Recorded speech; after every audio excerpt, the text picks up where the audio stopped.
토요일 날 아침에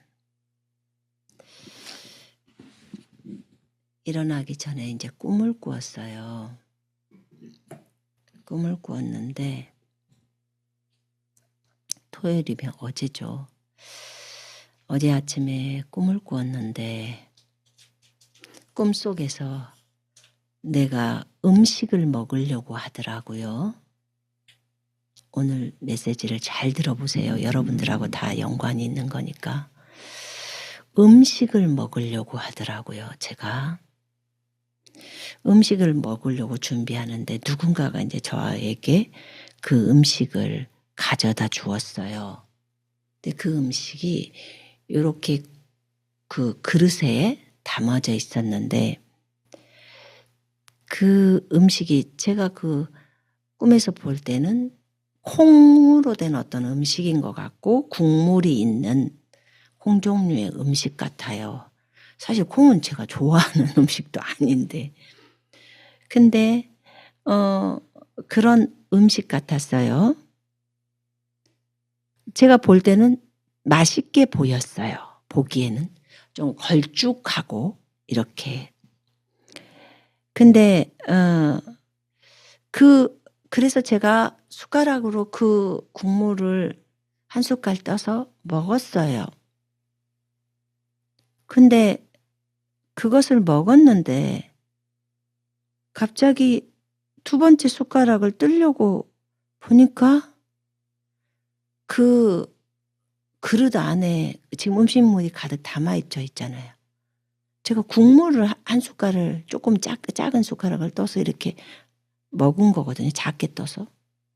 그리고 이제 두 번째 숟가락을 아직 뭐 건더기도 먹지도 않고 그렇게 있는데 들려고 보니까 볼펜이 보이는 거예요. 그 그릇 안에서 그 음식 안에서. 볼펜이네.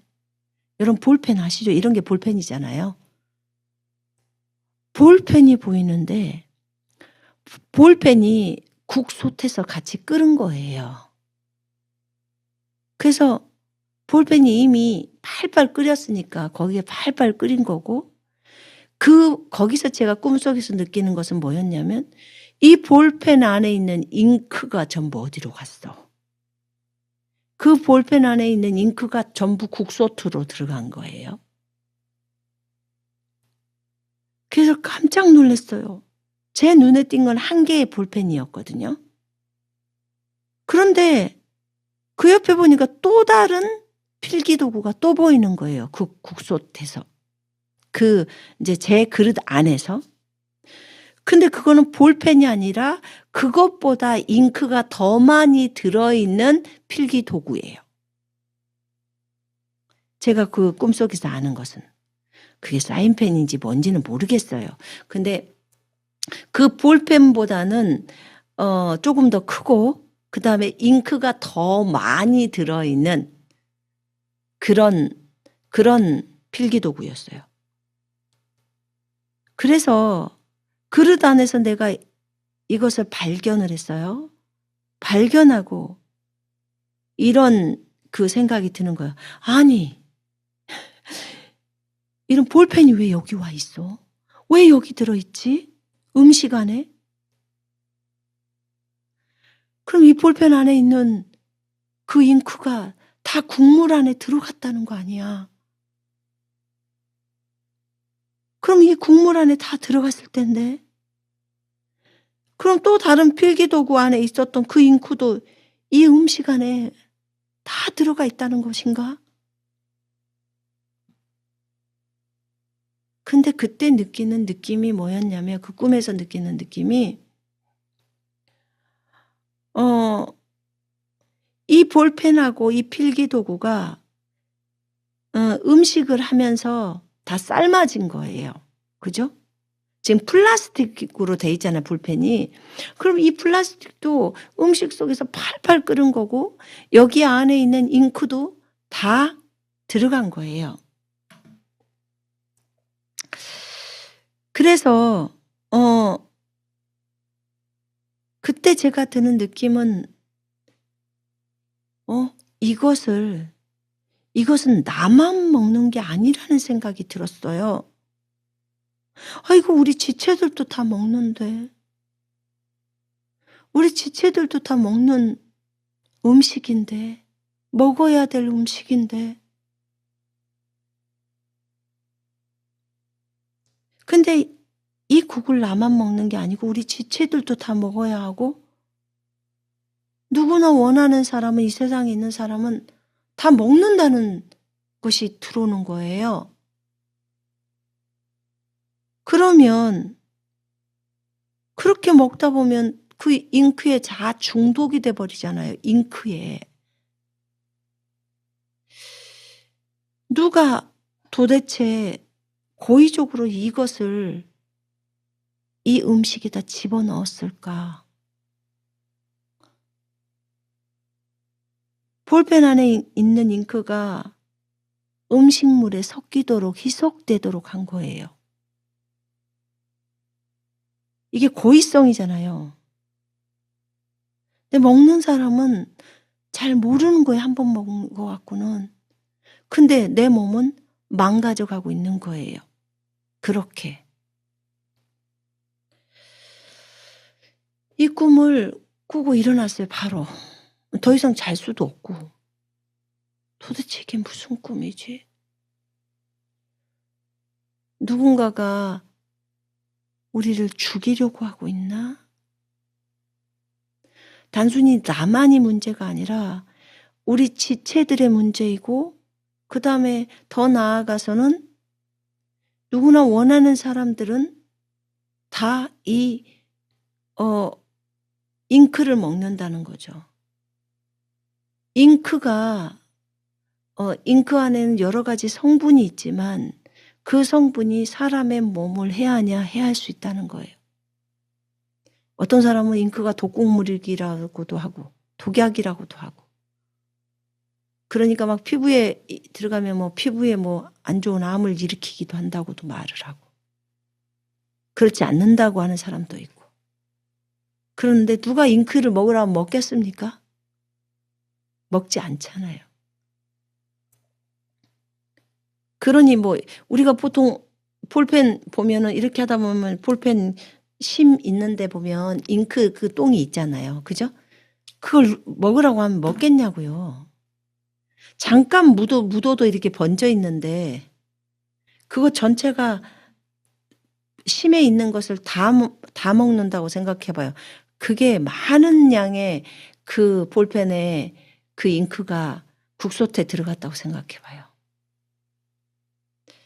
그럼 누가 이것을 고의적으로 이렇게 한단 말인가? 누가 우리 지체들을 어렵게 하는 거지? 또는 지체들뿐만 아니라 누구든지 그 음식을 원하는 자들에게는 원하는 자는 다 먹을 수 있다는 거예요. 이게 도대체 무슨 의미일까? 이제 해석을 잘해야 되겠다는 생각이 드는 거예요. 이게 도대체 어떻게 된 일이지? 주님, 이것에 대해서 해석을 알려주세요. 이게 단순히 저나 교회의 지체들의 문제가 아니라 세상 사람들에게도 이게 문제가 되는데, 세상에 있는 지체들이나 또 우리 교회뿐만 아니라 다른 교회에 있는 지체들에게도 다 문제가 되는 어떤 이슈인 것 같은데, 이게 뭘 의미하는지를 주님 알려주세요. 이렇게 이제 주님께 제가 구했어요. 근데 주님이 알려주시는 것은 이거더라고요. 우리가 음식은 보통 말씀이라고도 하고, 그 다음에 음식은 사람에게 있어서 너무나 중요하다는 거예요. 근데 이 음식을 먹을 때 장난질한 게 문제잖아요, 지금. 음식 자체가 나쁘다는 게 아니에요. 음식은 좋은 거잖아요.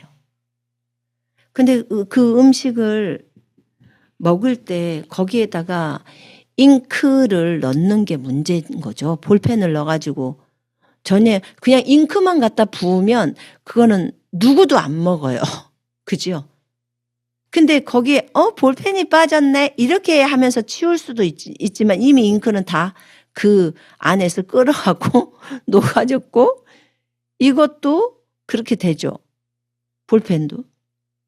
그러니까 독이 섞여 있는 거예요. 쉽게 말하면 잉크가 독이라고 했을 때 독이 그 음식 안에 섞여 있는 거예요. 그럼 사람들은 처음엔 잘 몰라, 미세하게 있을 때는. 근데 그 양이 많을 때는 그것을 매일 먹는다고 쳐봐요. 그러면 내 몸에 건강이 되지 않고 해가 돼버리는 거죠. 유익이 되지 않고. 지금 음식을 먹었는데 음식 안에 있는 작은 그 독이 매일 먹다 보니까 독이 계속적으로 쌓이는 거예요. 그래서 결국은 나를 죽게 만드는 이 역할을 하는 거예요. 근데 주님이 이것에 대해서 제가 물었을 때 그러면 몸이 안 좋아지고 나를 해롭게 하는 그것이 그 음식이 그 음식 자체가 문제가 아니라 그 독을 얘기해요. 그랬을 때 주님이 뭘 말하냐면 유튜브를 딱 얘기를 하세요. 유튜브. 그러면 보통은 유튜브나 그 다음에 주님이 말씀하셨던 것이 뭐냐면 유튜브 딱 내가 이제 잘 못 알아들으니까 그러면 유튜브에 많은 영상들이 올라온대요. 왜냐하면 음식은 먹는 거기 때문에. 그러면 유튜브에 있는 영상들 우리가 보통 음식을 말씀이라고도 표현해요. 말씀이라고도 표현하는데 지금 먹는 것에 문제가 일어난 걸 얘기해요. 제가 예전에 그 설교할 때 그런 얘기를 했어요. 제가 옛날에 꿈을 꾸면 제가 애를 젖 먹이려고 어떤 애인지는 모르겠는데 애를 젖 먹이려고 보면 애 입안에 숟가락이 들어가 있고 포크가 들어가 있고 또 휴지가 들어가 있어서 애가 젖을 못 먹죠. 그러니까 그걸 제가 빼줘요. 빼주고 나서 젖을 주는 거예요. 그럼 이제 애가 잘 먹죠. 그래야 성장하죠. 근데 이게 말씀의 젖이라고 했거든요. 말씀의 젖을 주려고 하는데 숟가락이나 포크가 그 말씀이 못 들어가게 막는 거예요. 젖이 못 들어가게. 그럼 영적으로 성장이 안 되잖아요. 그래서 이제 그런 것들을 빼주는 거예요. 그러면 말씀이 잘 들어갈 수 있잖아요. 젖을 먹여도. 근데 제가 그 전에 꿈을 꿨을 때 어떤 애가 그 귀걸인지 뭘 하나를 딱 입에 물고 절대로 입을 안 벌려. 그거는 안 빼겠대. 다른 건 다 빼는 것을 허락하는데. 그러니까 자기만이 갖고 있는 그 교리들이 있잖아요. 어떤 거. 그거는 자기 놓기 싫다는 거야. 그것도 빼버려야 된다는 거예요. 그래야 젖이 꿀꺽꿀꺽 잘 내려가서 자기가 영적으로 잘한다는 거죠. 제가 이런 꿈을 진짜 너무 많이 꿨거든요. 그래서 이해가 안 되는 꿈들이었어요. 해석이 불가능해. 도대체 애기한테 포크가 왜 국자가 이런 데가 주걱이 들어가 있냐고. 근데 그런 것들이 다 걸려서 있더라고요. 근데 그걸 이제 빼주는 것을 했지만 내가 오늘 꿈을 꾸고 나서 어저께 꿈을 꾸고 나서는 도대체 내가 음식을 받아놓고 누군가가 나한테 음식을 갖다 줬는데 먹으려고 보니까 그 한 숟갈 뜨고 보니까는 볼펜 있고 그 위만 잉크들이 있고 근데 우리 지체들도 먹으면서 볼펜 있고 잉크 있는 것을 다 발견한단 말이에요. 그럼 그 국소태는 도대체 얼마만큼의 잉크가 들어간 거고. 근데 이제 그것을 매일 먹는 것처럼 이렇게 느껴졌어요. 제가 그 꿈속에서. 그때 주님께 물어봤을 때 주님이 유튜브, 챗 GPT 이런 얘기들을 다 하셨어요. 그래서 유튜브 안에는요. 영상이 있어요. 영상이. 근데 우리가 말씀을 먹는 거고 또 화면을 보면서 말씀을 듣는 거잖아요. 그건 먹는 거라고 했고 말씀만 보는 것이 아니라 이것저것 잡동사니 영상도 많이 보잖아요. 근데 요즘 보니까 제가 뉴스를 보다 봐도 이게 언제적 뉴스야? 그걸 모르는 거예요. 왜냐하면 어떻게 된 게 영상이 여기저기서 다 짜집기가 된 것처럼 느껴지는 거예요. 그래서 아니 도대체 그때 무슨 이란의 대통령이 무슨 헬기 타고 떨어졌다 했는데 그것이 지금 나오는 뉴스처럼 나오는 건 또 뭐야? 그래서 이란의 하메네이가 또 떨어졌나? 이렇게 생각을 했는데 그게 또 아니었어요. 그러니까 도대체 왜 그런 영상을 만드는 걸까? 조회수를 늘리려고 한대요. 근데 요즘에 들어와서 너무 위험한 것은 챗GPT한테 말을 하면요. 챗GPT가 영상을 만들어 준다는 거예요. 뭐 하나의 소스만 줘도 영상을 다 만들어 준대요. 그래서 완전히 사람들이 다 속을 만큼 그렇게 해버린다는 거예요.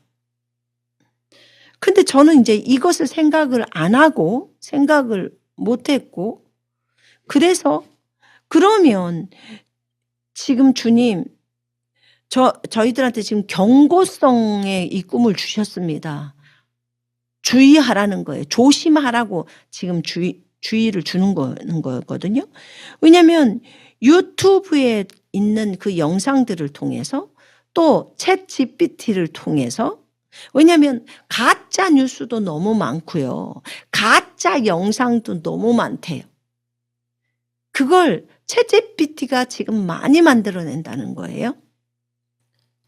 그러면 이런 가짜들을 가짜 뉴스나 가짜 영상들 이게 전부 거짓말이잖아요. 그죠? 거짓이죠. 마귀는 거짓의 아비잖아요. 근데 요런 것들을 다 만들어내면서 그러면서 사람들을 미혹하는 거예요. 그리고 그 사람들을 잡아먹는 거예요. 이게 주님이 저한테 말하는 것은 잉크래요. 그 잉크가 한 번 먹었다고 죽는 건 아니래. 근데 그 잉크가 쌓이면 반드시 죽게 돼 있다는 거예요. 근데 너희들은 어떠냐는 거예요. 저는 엄청 찔리던데요. 이 부분에. 주님, 그걸 생각을 못 했어요. 너희들은 날마다 독을 먹고 있대. 독을 먹고 있는데 그게 독인 줄을 모른다는 거예요. 그렇구나. 이 부분에 있어서 너무 주의를 하지를 못했구나. 그런 생각을 하게 됐어요. 여러분이 한번 여러분 자신을 한번 생각을 해봐요. 솔직하게 여러분을 돌아봐요. 성령님을 의지하십니까? 챗GPT를 의지합니까? 여러분 급할 때 성령님께 기도합니까? 얼른 챗GPT를 찾습니까? 어쩌다가 우리가 이렇게 되었을까요? 성령은 하나님의 깊은 것들까지도 통달한다고 했어요.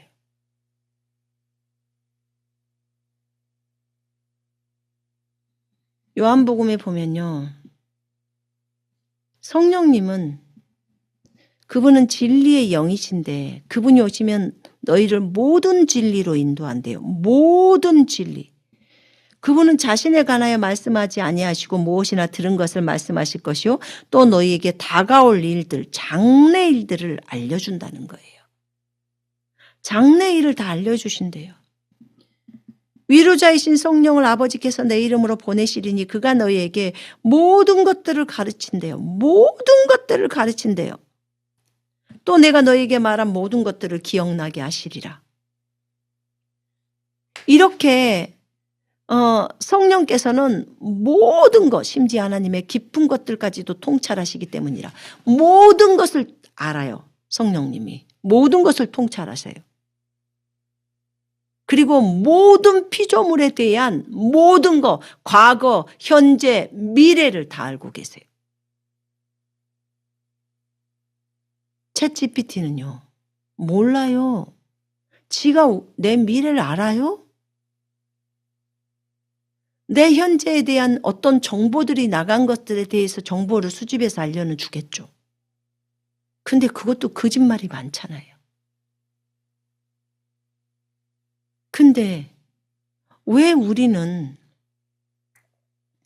이 모든 것을 아시는 주님을, 성령을 의지하지 않고 챗GPT를 의지할까요? 이게 지금 주님은 독국물이라고 하는 거거든요. 그게 잉크라는 거예요. 정보를 알고 싶다는 이유로 그냥 핸드폰 열어서 챗GPT한테 물어봐요. 저도요, 엊그저께 네이버에다가 뭘 하나를 검색을 해서 물어봤어요. 물어보려고 이것은 무슨 의미인가요? 이것은 무슨 뜻인지 뜻을 알려달라고 국어사전 있잖아요. 그거 물어보는데 거기에서 뭐라 그러더라? 뭐 챗GPT한테 물어보라고 그러던가. 제가 챗GPT를 잘 안 써요. 저는 잘 그걸 까먹어요.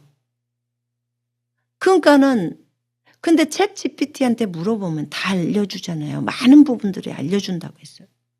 근데 그러니까 그래서 챗GPT한테 묻는 것이 너무 습관화가 되어 있는 거예요, 지금. 아니, 마지막 때는 정보가 굉장히 빨라진다고 했어요, 주님이. 그런데 정보가 빨라진다는 그 이유는 알아요. 마지막이니까. 인공지능이 나와서 그런 거. 그런데 그러면 우리가 우리를 돌아봐야 돼요. 왜냐하면 지금 주님은 속상해 하시는 거거든요, 지금. 왜 성령께 물어야 할 것들을 네가 거기한테 챗GPT한테 묻냐는 거예요. 왜 컴퓨터 로봇한테 묻냐는 거예요.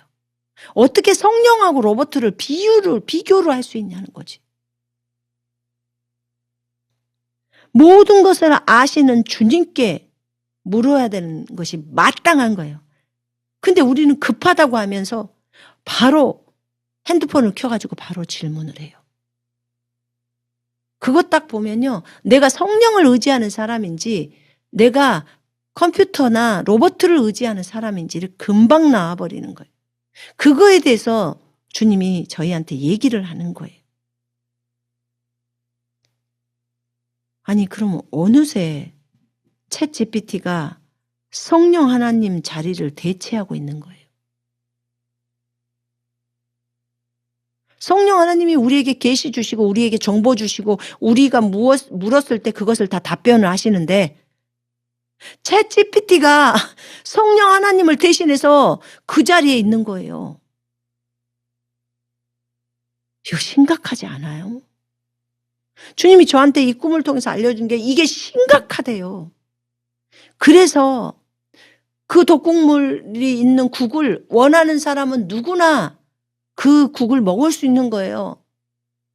그러니까 세상에 있는 불신자들도 챗GPT를 쓰잖아요. 그죠? 그러니까 자기가 원하면 언제든지 그 독국물을 먹는 거예요. 그게 그 국을 먹는 거예요. 그 음식을 먹는 거예요. 이렇게 주님은 성경을 말씀해 주시고 우리도 성경을 의지하고 또 성경의 저자이신 성령님을 의지해서 이렇게 가는데요. 챗GPT는 그러지 않잖아요.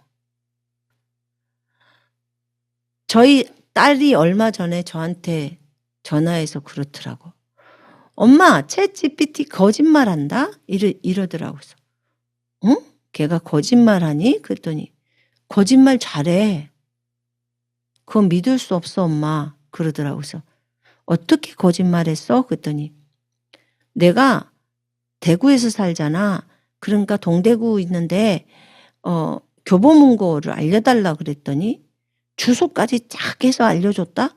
근데 없어 교보문고가. 내가 찾아보니까. 그래서 이거 틀렸어. 그러니까 다시 알려줘. 그랬더니 또 알겠다 그러고 또 알려줬대. 또 다른 주소를 딱 주고. 그랬더니 거기도 서점이 아니야. 없어. 2번이나 나한테 거짓말을 했어. 그래서 내가 "너 거짓말하지 마. 거기에는 그 주소가 없어. 그리고 교보문고가 없다고." 그랬더니 뭐 "죄송해요." 그러면서 뭐라고 또 했다더라고.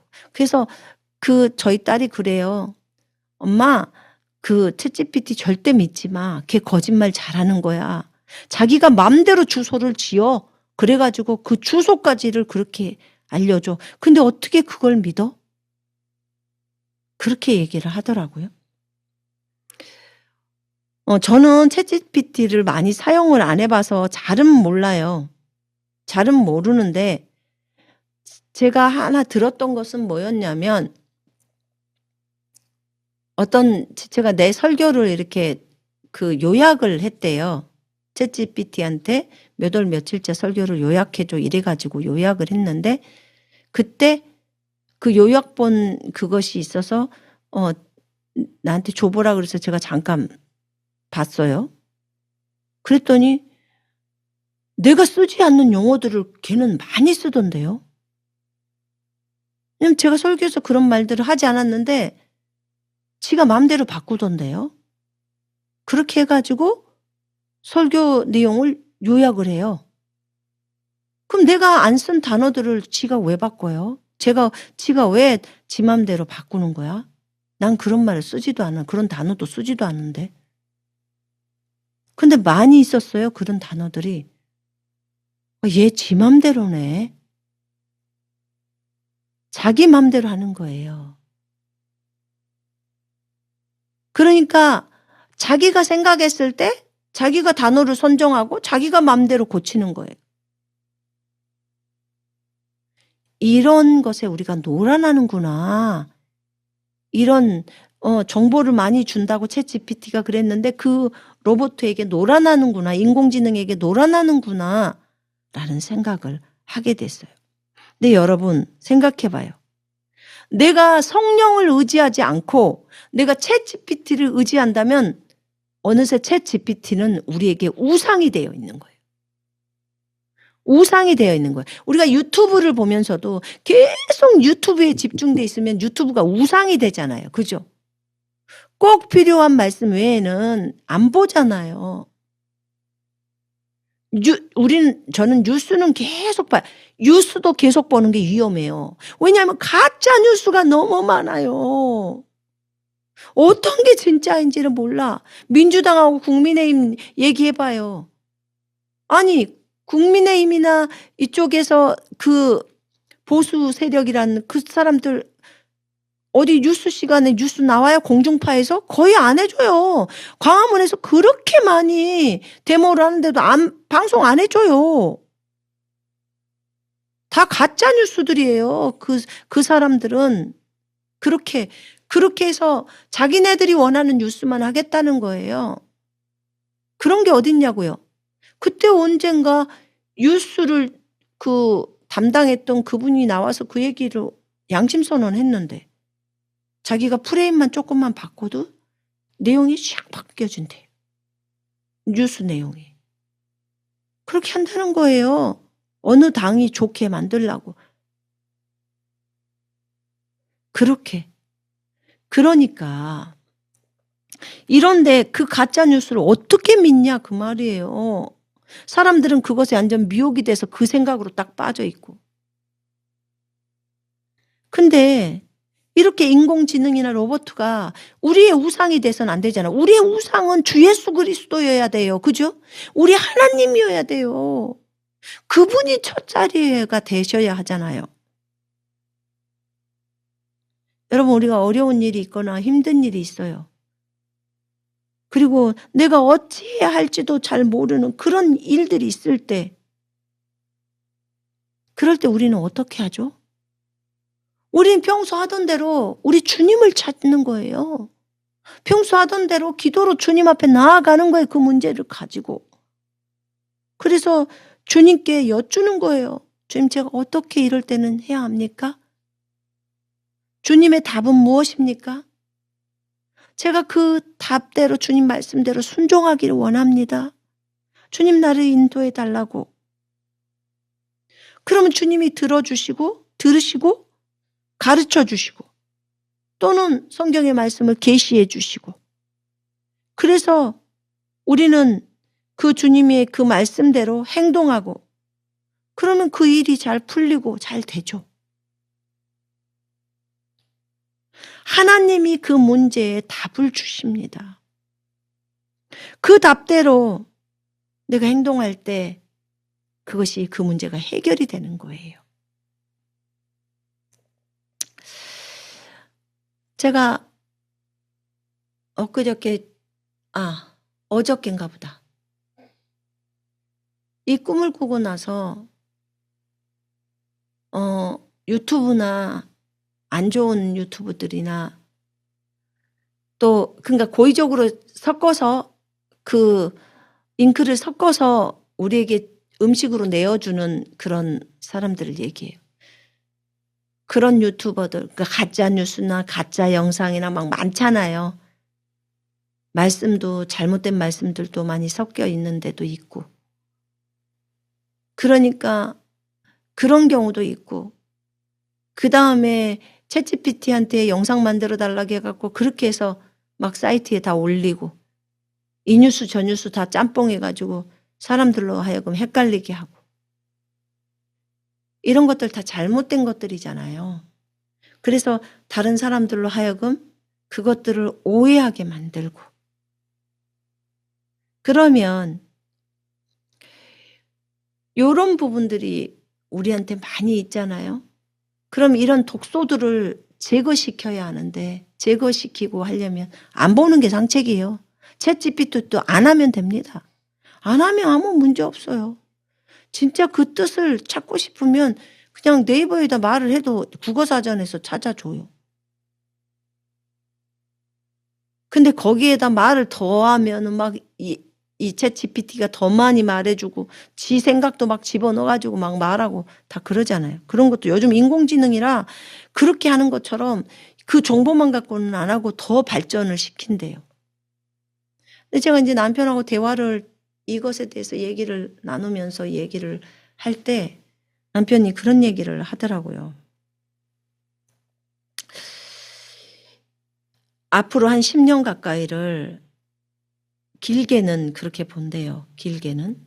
근데 인공지능이 엄청나게 발전한다는 거예요. 그러면 로봇이 엄청 많이 나온대요.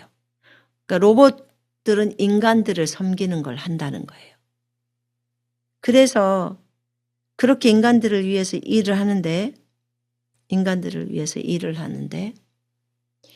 이제 앞으로는 인문학과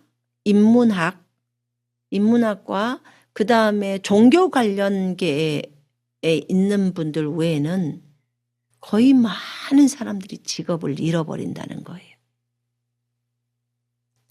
그래서 왜냐면 이 인문학을 하는 사람들은 로봇을 조종하고 관리하는 일을 할 수 있대요. 근데 나머지 직업을 갖고 있는 분들은 그렇게 할 수가 없다는 거예요. 왜냐하면 건설 현장에도 인부 대신에 전부 로봇가 온대요. 그래서 인부는 많이 일하면 쉬어야 되지만 로봇은 24시간을 돌려도 안 쉬어도 되고, 무거운 짐을 짊어져도 전혀 문제가 없고 여러 차례 한다는 거죠. 그래서 건설 현장에서 일하는 사람도 전부 로봇으로 바뀌고, 지금 현대자동차도 로봇으로 많이 바꿨대요. 미국에 있는 현대자동차 공장에는 다 로봇이고요. 그리고 로봇이 있으니까 노조가 필요가 없대요. 그러니까 사장님들이 안 힘든 거예요. 노조가 있으면 사장님들이 너무 힘든 거예요.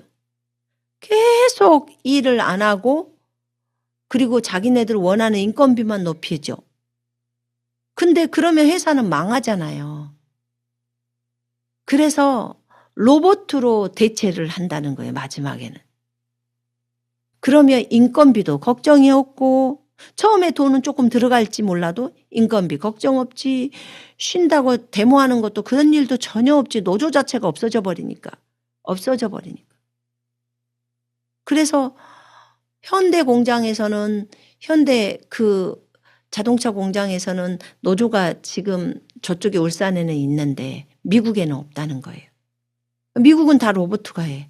그럼 울산에서 만약에 노조들이 그렇게 한다 그러면 현대에서는 바로 생산량을 울산을 줄여버리겠다는 거야. 10대를 만약에 생산한다 그러면 울산에서는 한 대만 해. 9대는 미국에서 하지 뭐. 그럼 미국만 좋은 일이 일어나는 거예요. 로봇은 자기가 힘들지 않으니까 계속 하는 거죠. 그러면 사람들은요. 나머지 사람 다 자르는 거죠. 그럼 직장을 다 잃는 거예요. 너무 비참한 일이 되어지는 거예요. 이게. 어떤 사람은 자업자득이라고도 해요. 그래 노조 너네들이 그렇게 일을 벌렸어. 뿌린 대로 거두는 거야.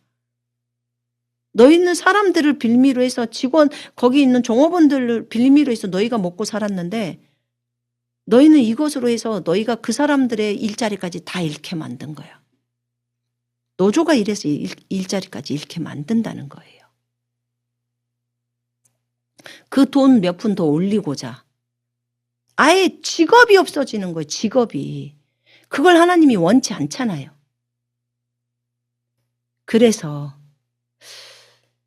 이런 부분들을 볼 때 우리가 생각을 좀 해야 돼요. 마지막 때는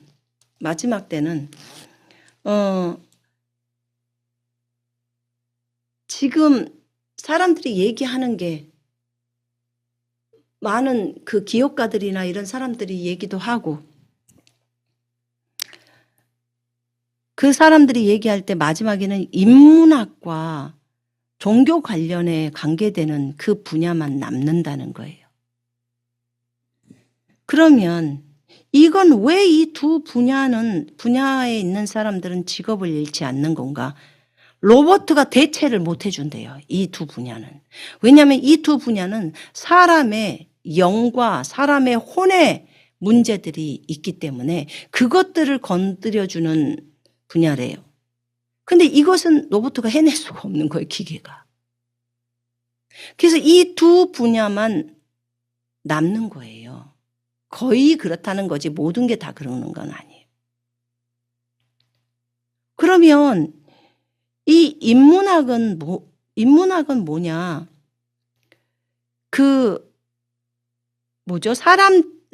사람이 생각을 많이 할 수 있는 그런 학문이에요. 그러니까 뭐 노노, 맹자, 공자 뭐 이런 거 있잖아요. 철학적인 것들. 이런 철학적인 것들이 사상집. 이런 철학이 들어가 있는 그런 것들이면서 생각을 많이 하는 학문이에요. 머리를 생각을 한다고요. 로봇은 생각을 하지는 못하잖아요. 그것 그냥 하는 대로 하는 거죠. 뭐 인공지능은 좀 더 발전된다고는 합디다. 근데 이 인문학은 생각을 많이 하고 묵상을 많이 한다는 거예요. 그러니까 기독교적으로 말하면 묵상이에요. 근데 우리 같은 경우는 종교와 관련돼 있잖아요. 그러니까 기독교는 성경을 많이 읽고 그다음에 그걸 많이 묵상하고 그다음에 주님께 기도함으로써 계시를 받고 그 계시가 앞으로 일들이고 그러잖아요. 그 말씀을 듣고 그 말씀대로 실행하잖아요. 그러니까 이 로봇가 해줄 수 있는 게 아닌 거예요. 이 분야에서는. 근데 인문학도 생각을 많이 하는 학문이라고요. 그래서 앞으로 이 인문학을 배우고 활용하는 사람은 직업적으로 남는다는 거예요. 그래서 뭐 그 사람들 상담을 해줄 때 심리 상담 있잖아요. 이런 거 로봇가 못 하는 거예요. 그것 갖고는 할 수가 있는 게 아니에요. 어떻게 사람이 로봇한테 가서 상담을 하냐고. 지가 마음도 모르는데.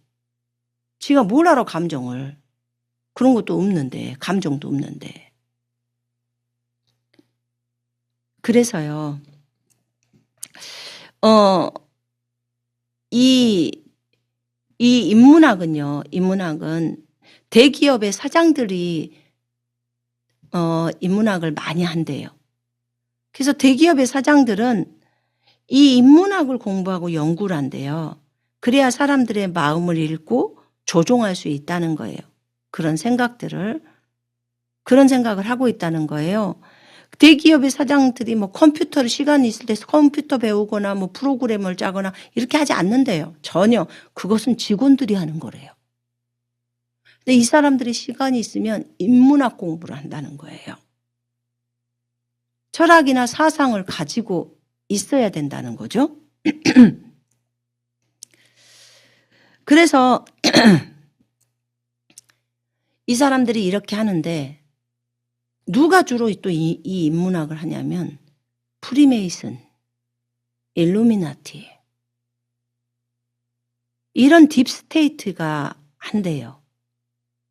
이들이 이 인문학 하는 사람들이 뭐 하냐면 이 딥스테이트들은 오컬트를 한대요. 심령술 막 이런 거 있잖아요. 하나님 싫어하는 거.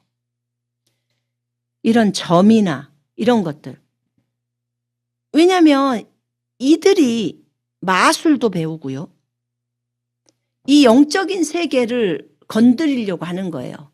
이 육신적인 사람이 영적인 세계를 들여다보면서 영적인 세계로 가는 길이 최선의 길이라는 걸 이들이 알아요. 이게 최고라는 걸 알고 있는 거예요. 근데 여러분 알다시피 우리가 영적인 세계가 우리가 주님을 믿는 거죠. 마귀를 믿지 않잖아요. 마귀가 있다는 건 알지만 마귀가 거짓말을 많이 하기 때문에 우리 안 믿잖아요.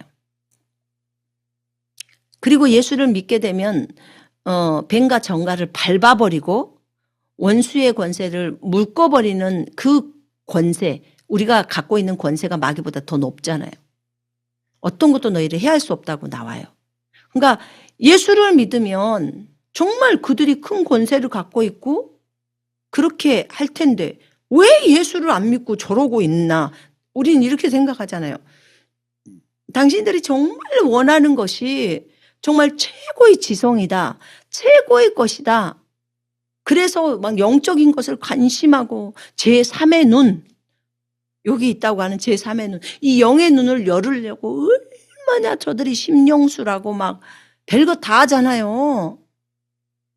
그렇게 하면서 제3의 눈을 열으려고 하고 그래서 막 송가채도 막 먹고 별것을 다 하잖아요. 별짓을. 그렇게 한단 말이에요. 근데 그래서 저들이 마귀의 힘을 빌어가지고 사탄 숭배하잖아요. 사탄 숭배에서 그 막 피 섞고 막 그런 거 다 하잖아요. 그런 그 사탄에게 제물을 바치고 제사 지낸다고 하면서 사람을 죽여서 그런 악한 짓을 다 한단 말이에요. 그런 악한 짓을 하는데 그런데 이들이 이 프리메이슨이나 일루미나티나 이런 딥스테이트들이 다 인문학을 공부를 한대요. 인문학을 공부를 해요. 그러면서 이 사람들 말이 인문학은 굉장히 이게 맹자, 공자 뭐 이런 사람 다 똑똑한 사람들이잖아요. 엄청나게. 근데 그런 그 철학자들이거든요. 이 사람들. 그래서 이 철학자들이 인문학을 공부를 하는데 이 인문학을 공부하는 이 사람들 딥스테이트들도 똑똑하다는 거예요. 그래서 이 사람들이 계획이 뭐냐? 5%의 사람만 남기자. 전 세계 인구를 다 죽이자. 왜냐하면 이 사람들의 가치가 없어. 앞으로 로봇가 다 할 거거든. 그래서 이 사람들 미리 준비했던 거예요. 이거 로봇 나오고 프로그램에서 이렇게 해서 나온 거요. 다 이게 의미가 있더라고요. 어떻게 하면 인구를 없앨 수 있을까를 생각을 하는 거예요. 왜 저들은 저렇게 생각을 할까? 저 사람들이 다 쓸모없다고 생각을 한다는 거예요. 우리 사람들을. 예를 들어 볼게요. 만약에 이제 노가다를 뛰시는 분이 일반 노동직 그 근로자가 있다고 쳐봐요. 근데 이제 다 로봇가 대체하면 그 사람이 직장을 잃잖아요. 그럼 그 사람은 누가 써주지를 않는다는 거예요. 젊거나 늙거나. 그러면 자기네들 입장에서는 밥만 축내는 인간이라는 거예요. 그럼 빨리 죽어야 한다는 거죠. 이렇게 저들은 생각해서 이 세상에서 불필요한 인간들, 오히려 지구를 탄소를 많이 배출시켜서 지구를 못 살게 하는 인간들, 이래갖고 이 인간들을 다 죽여야 된다고 생각을 하고 있는 거예요. 그러니까 나오는 것들이 무슨 전염병이 나오고 그런 거예요. 전염병들이 그냥 있는 게 아니잖아요. 코로나도 저기 중국의 우한에서 만들어졌다고 했잖아요. 다 인간이 만들어 놓은 그거예요. 앞으로 전염병도 그런 거 많이 나와요. 만들어 놓은 거. 그러니까 쥐네들이 25년도 뭐 1월 달인가 발표했다가더만요. 앞으로 그 전염병 나온다고. 치사율 70%짜리 나온다고. 그러면 생각을 해봐야 돼요. 그렇게 말한 저 사람이 누구야? 제약회사 사장. 저 사람이 누구야? 유명한 돈 많이 버는 빌 게이츠. 왜 저런 사람들이 저런 말을 해? 저 사람이 예수를 잘 믿어서 예수님이 말해준 계시야? No! 아니죠. 저들끼리 다 짜고 치죠. 무언가를 또 시작을 하려고 또 꾸미는 거죠. 그래서 돈을 많이 벌겠다는 거예요. 어째서 사람 생명 갖고 장난치는 거예요. 성경은 그 내용을 미리 알죠. 전염병 온다. 저도 물어봤어요. 전염병 온대요. 주님, 그러면 그건 주님이 만드신 건가요? 아니, 인간이. 뭐 하려고요? 죽이려고. 우리를 죽이려고. 그게 온대요. 그걸 누가 했을까요? 딥스테이트들이 다 하는 거예요. 인문학 공부를 한다는 똑똑한다는 사람들이. 물론 인문학을 공부한 사람 중에 크리스찬도 있어요.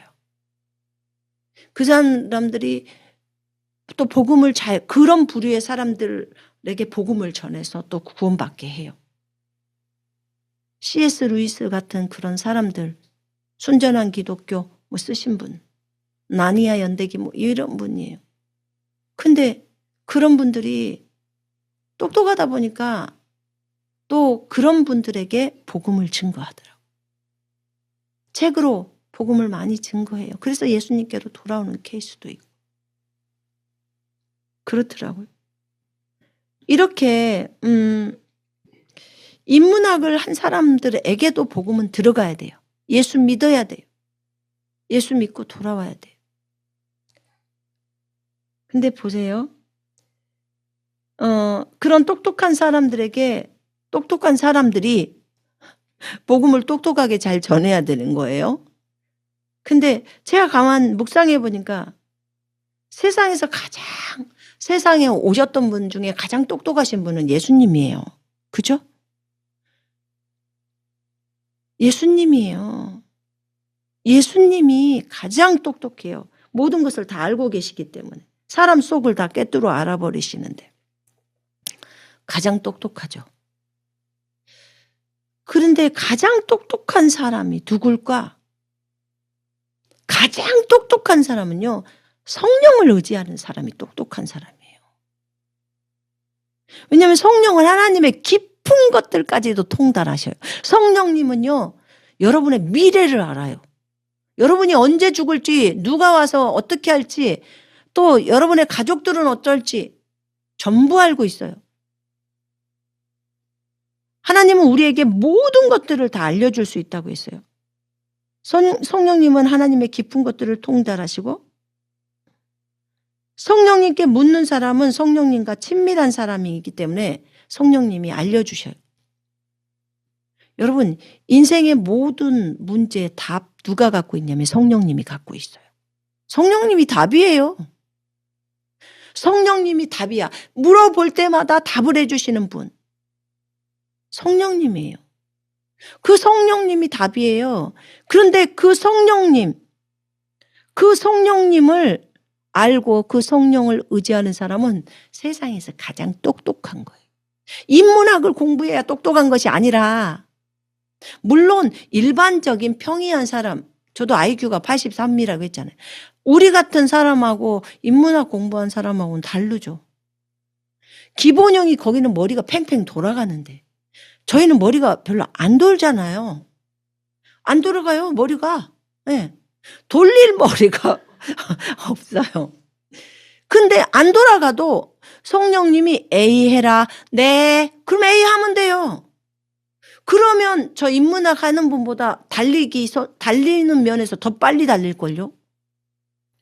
뺑뺑이 안 돌고. 성령님께 순종하면서 달려가는 거, 이게 가장 똑똑한 삶의 방법이에요. 삶에서 지혜예요.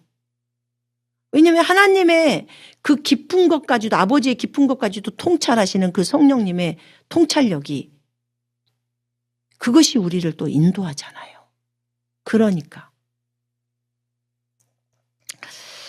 그래서 어쨌든 그쪽의 분야에서도 복음 전해야 될 사람이 저는 필요하다고 생각해요. 인문학 분야에서도 뭐 사장님들을 대상으로, 또는 뭐 로봇 관련 업체 그분들을 대상으로도, 그것이 필요하면 그 사람에게 맡겨. 그러니까는 바울처럼 그런 똑똑한 사람들이 또 왕 앞에 서서 얘기할 수 있어야 되고, 우리처럼 일반 평민들 앞에서 또 복음을 전해야 될 사람이 필요한 거예요. 각자가 각 영역에서 다 필요한 거예요. 난 그렇다고 생각해요. 그래야 복음이 들어가는데 어려움이 없거든요.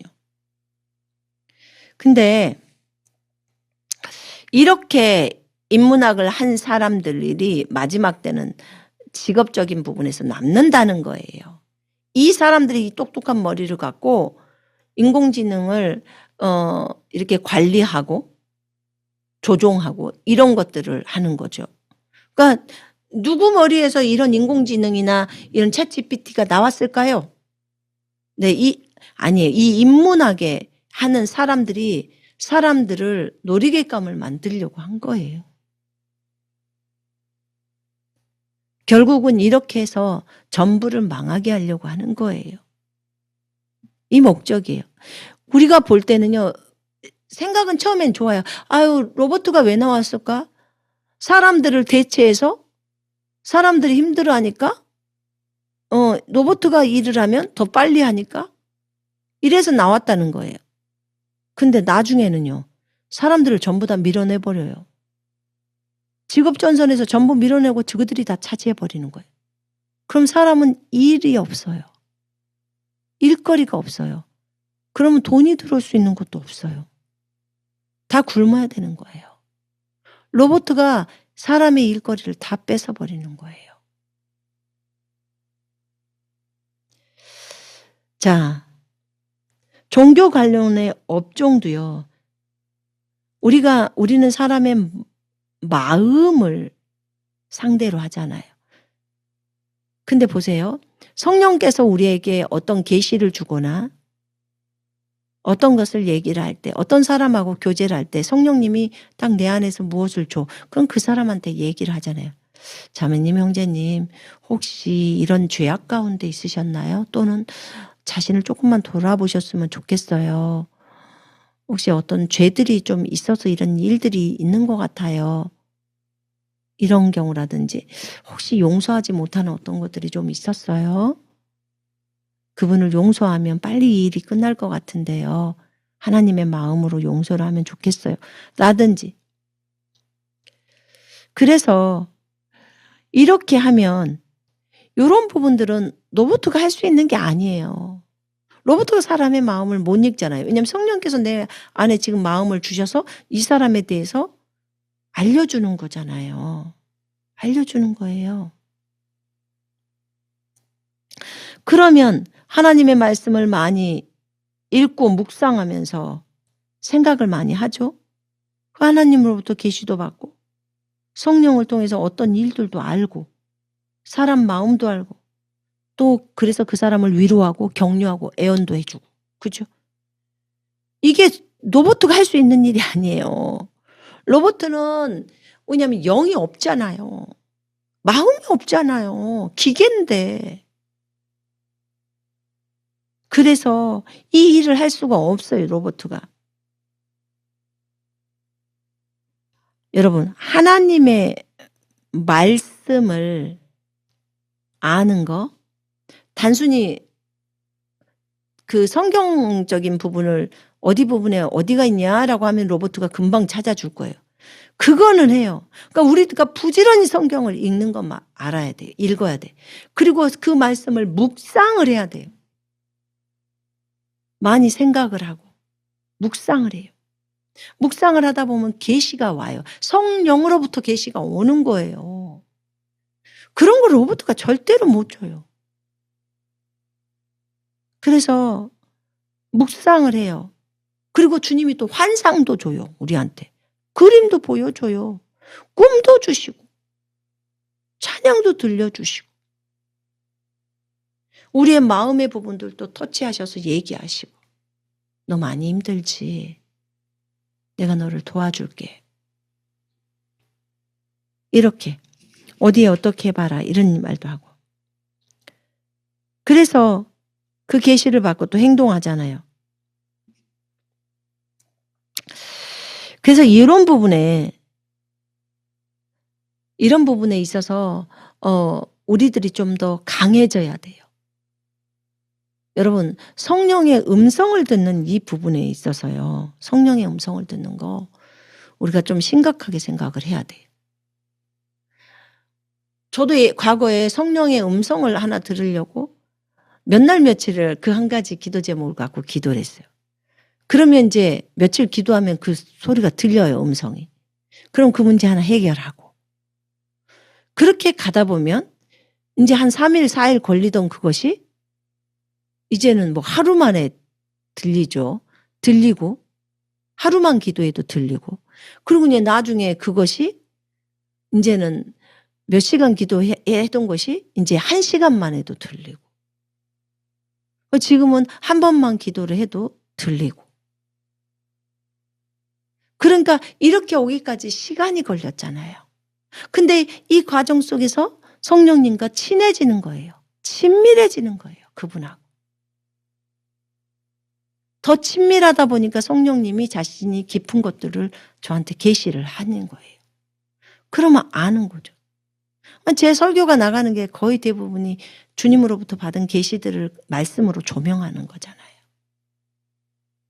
그래서 이 부분에서 성령의 음성을 듣는 것은 저는 필수라고 봐요. 물론 우리가요. 말씀과 성령이 같이 가야 돼요. 반드시. 성령이 말씀 쓰셨어요. 말씀과 성령이 같이 가면서 기도가 나가야 돼요.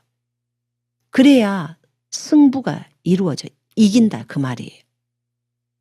우리가 말씀을 의지하고 성령을 의지해서 기도로 나아갑니다. 그럴 때 승리가 돼요.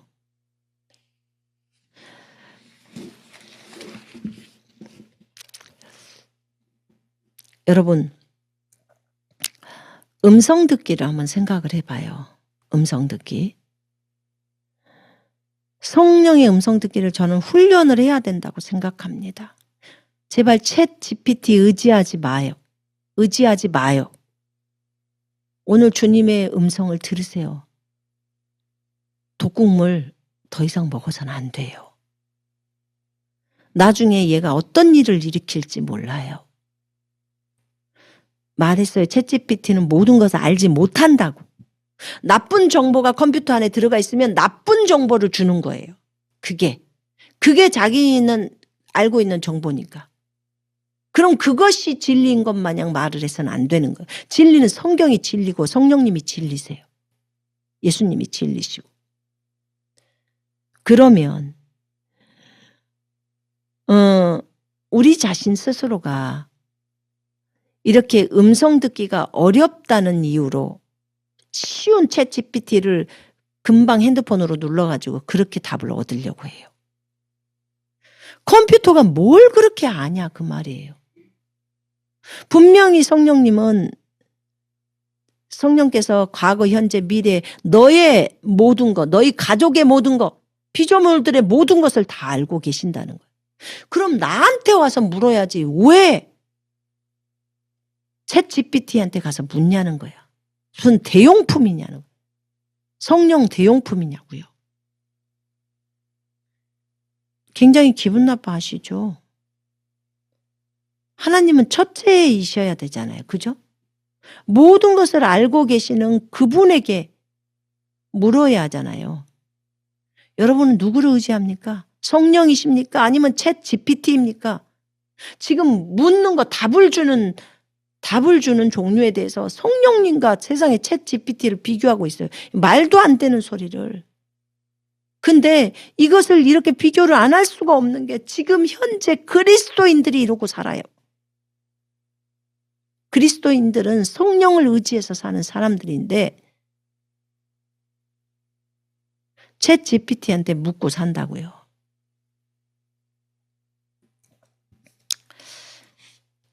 그래서 우리가 성령의 음성을 듣는 것을 지금부터 훈련을 해야 돼요. 그러면 이제 결국은 잘 듣게 돼요. 근데 여러분 생각을 해봐요. 음성을 듣다 보면 직감도 굉장히 발전돼요. 그래서 이제는 그게 알아져 버리는 거거든요. 주님이 지금 A를 선택하라고 하는지 B를 선택하라고 하는지 금방 알아져 버리는 거예요. 왜냐하면 성령님하고 친해지다 보니까 성령님의 마음을 읽어요. 주님의 원하심이 뭔지를 알게 돼요. 그래서 그 A든지 B든지 주님 말씀하시는 대로 그냥 그대로 순종하는 거예요. 그러니까 성령님하고 더 친밀해지죠. 더 친밀해질 수밖에 없어요. 여러분, 환난 때로 한번 생각해 봐요. 여러분들은 챗 GPT를 언제까지 쓰시겠습니까? 여러분 환난 들어오면 666표 받아야 돼요. 챗 GPT 하려면 인터넷 써야 되고요. 돈 결제해야 되고 매매 자체가 안 된다니까요. 그럼 666표를 받아야 써요. 챗 GPT를 쓰려고. 얘가 내 생명 살려줘요? 얘가 나를 보호해줘요? 666표? 여러분 대환란 때 되면요. 내 생명, 우리 가족의 생명을 살려줄 수 있는 피난처는 오직 예수님밖에 없어요. 그분을 의지하지 않고서는 안 돼요. 그분이 우리의 피난처고 우리의 요새시고 우리의 산성이고 그분이 우리의 힘이에요. 능력이고 그분이 우리의 지혜예요. 근데 그때 그럼 대환란에 가서 의지할 거예요? 그때는 이미 늦어요. 이미 챗 GPT만 의존하고 살던 사람이 성령님을 의지하려면 먼저 기도하면서 그분하고 친밀함이 있어야 되는데 아무것도 없는 상태에서 어떻게 그분의 음성을 들어요? 내가 이 땅에서 정직을 따라 살아라, 친절을 따라 살아라고 주님이 계속 우리를 가르치고 있는데 그 부분을 전혀 없이 살다가 완전히 세상 인간처럼 세상에 있는 사람들이 하는 것처럼 그렇게 삶을 살다가 갑자기 주님 뜻대로 살려고 하는 그것이 쉬울까요? 그 사람한테? 어려워요. 그러면 봐봐요. 일단 질문하는 것에서 챗GPT는 말만 하면 자기가 거짓말하든 뭘 하든 찾아서 해주잖아요. 그러니까 그런 편리한 도구를 쓰다가 성령님은 친해져야 하고 성령님의 뜻이 무엇이고 다 알아야 되는데 성경도 안 읽어. 기도 생활도 안 했어. 그리고 남하고 다니는 다 거짓말, 도둑질 다 하고 살았어. 무늬만 그리스도인이야. 그리고 나서 이제 마지막 대환란 때는 바르게 산다고요? 그게 어떻게 되냐고요, 그게 쉽냐고요. 그러면 666표를 대환란 가운데서 받으면 짐승의 표를 이마나 손등에 받으면 지옥으로 가요. 3년 후에는. 그러면 어떻게 하셔야 될 것 같냐고요. 지금부터 챗 GPT를 의존하는 걸 끊어야 되는 거예요. 의존하는 것을 끊고, 정보도 정확하지 않다고 얘기했잖아요. 늦더라도 성령님을 의지해서 사는 훈련하라고요. 성령의 음성 듣기를 하시려고 하고, 이것이 진정으로 여러분과 저의 나중에 힘이에요. 그분이 우리를 보호하신다니까요. 대환란 때는 가족이 보호 못해요. 여러분, 남편이 힘 있다고 보호해줘요? 무슨 아내가 보호해줘요? 엄마가 보호해줘요? 못해요. 어떤 사람이 보호해주냐? 믿음이 있는 사람이 보호해줘요. 예수 그리스도를 믿는 믿음, 성경을 믿는 믿음, 그 믿음이 있는 사람이 어떤 한 사람이라도 보호해주는 거예요. 하나님 없이는 안 돼요. 대환란 때는. 그러니까 지금부터 성령님과 친해지라는 거예요. 누구를 의지해야 될지를 생각하시고. 여러분, 음성 듣기를 딱 할 때요. 거저 먹으려고 하는 사람이 있잖아. 그냥 그 묻는 게 귀찮으니까 또 물으려면 시간이 많이 걸리고 그러니까 그냥 챗GPT한테 물어갖고 그 챗GPT가 답이에요? 걔가? 그냥 컴퓨터 안에 있는 어떤 정보들 그것만 주는 거지. 그 정보가 다 맞아요? 이 사람이 이렇게 설교하고 저 사람이 저렇게 설교하면 어떻게 말을 할 거예요? 그거에 대해서. 그래서 우리가 하나님의 말씀을 믿고 정말 성령께서는 모든 것을 다 아시고 하나님의 깊은 것까지도 통달하시기 때문에 모든 것을 아신다는 거예요. 그러니까 우리에게 모든 것을 가르쳐 주시며 장래의 일들을 말씀해 주신다고 하셨어요. 또 생각나게 해 주신다고 해요. 우리를 모든 진리 가운데로 인도하시는 분은 성령님이세요. 성령님. 우리가 천국에 가지 않아도 천국에 대해서 알려주실 수 있는 분이에요. 어떤 사람의 속을 알려줘 버리시더라고 저한테. 저 사람의 마음 상태가 지금 이래 이런 거 있잖아요. 알려주세요. 그거. 그러니까 이런 부분들이 있어서 제가 볼 때는 답이 성령이에요. 성령님이 답이에요. 대환란에 있어서 살아남을 수 있는 분. 그분은 성령님이 우리를 살아나게 하시는 분. 그분이 성령님이라고. 먹을 것을 주시고 제공하시는 분 성령님이에요. 입을 것을 주시고 숨을 것을 주시는 분이 성령. 그 성령님을 성령이 임하면 능력도 받아요. 여러분 우리가 복음의 증인이 되려면 뭐 해야 돼요? 성령의 능력을 받아야 돼요. 능력으로 충만해야 돼. 그러면 어떻게 할 때 능력으로 충만해요? 성령이 임하면 돼요. 그럼 성령이 임할 수 있도록 기도하면 돼요. 간절히 구하면 돼요. 그럼 능력이 임해요. 예수의 증인을 하려면 입에서 하나님의 말씀이 나가야 돼요. 그럼 그것도 성령님이 지혜를 줘야 돼요. 입술을 주장해 주셔야 돼요. 뇌도 주장해 주셔야 돼요. 말씀이 팍팍팍팍 나가야 되는 거예요. 그러려면 애워지는 암기도 성령님이 주세요. 저는 이거 경험이 있기 때문에 잘 알아요. 성령이 아니고서는 안 돼요. 사역도 성령이 아니고서는 안 됩니다. 어떤 사람들하고 제가 교제를 할 때도요. 성령님 도와주세요. 제가 속으로는 기도해요. 성령님 어떻게 말해요? 무엇을 말해요? 저분이 저렇게 지금 얘기하고 있는데 이거는 어떻게 답을 줘야 돼요? 제가 이것 바로 막 속 안에서 다 얘기를 하고 있는 거예요. 얘기는 듣고 있어요. 그러면서 그 얘기를 하고 있는 거예요. 답이 성령님이에요. 챗GPT가 답이 아니라 성령님이 답이라고요. 여러분 우리가 챗GPT를 의지했다면 버립시다. 이제는 버려야 해요. 성령님을 첫 자리에 두세요. 그리고 성령님께 물어요. 챗GPT가 안 나와서 봐요. 그냥 성령님께 계속 묻고 있었을 거. 그래서 우리 아들을 어디 학교에 보내야 돼요? 그 어디 학교에 보내야 돼요? 이걸 물었을 거라고요. 여러분 챗GPT가 몰라요. 내 남편의 이름은 뭐야? 내 남편 만약에 결혼 안 한 처녀가 있어. 앞으로 내 신랑 가면 누구야? 하고 챗GPT한테 물어봐요. 뭐라 한가? 걔가 어떻게 알아요? 근데 성령님께 주님 제 앞으로의 신랑 가면 누군가요? 하면 누구라고 알려줘요. 전혀 만날 수 없는 뭐 이름도 모르는 사람도 알려준다잖아요. 그리고 나중에는 만나보니까 그 사람인 거야. 그런 경우도 있잖아요. 그래서 여러분 성령을 의지하면서 걸으십시다. 아멘. 네. 그게 우리가 필요해요. 정말 성령님만이 우리의 우상이 되어야 해. 챗GPT가 아니라 주님이 우상이 돼서 주님의 말씀을 쓰신 분이 성령님이니까 말씀 부지런히 보고.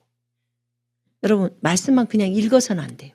말씀 읽는 것은 말씀 읽어갖고 말씀 찾아주는 것은 챗GPT도 잘하잖아요.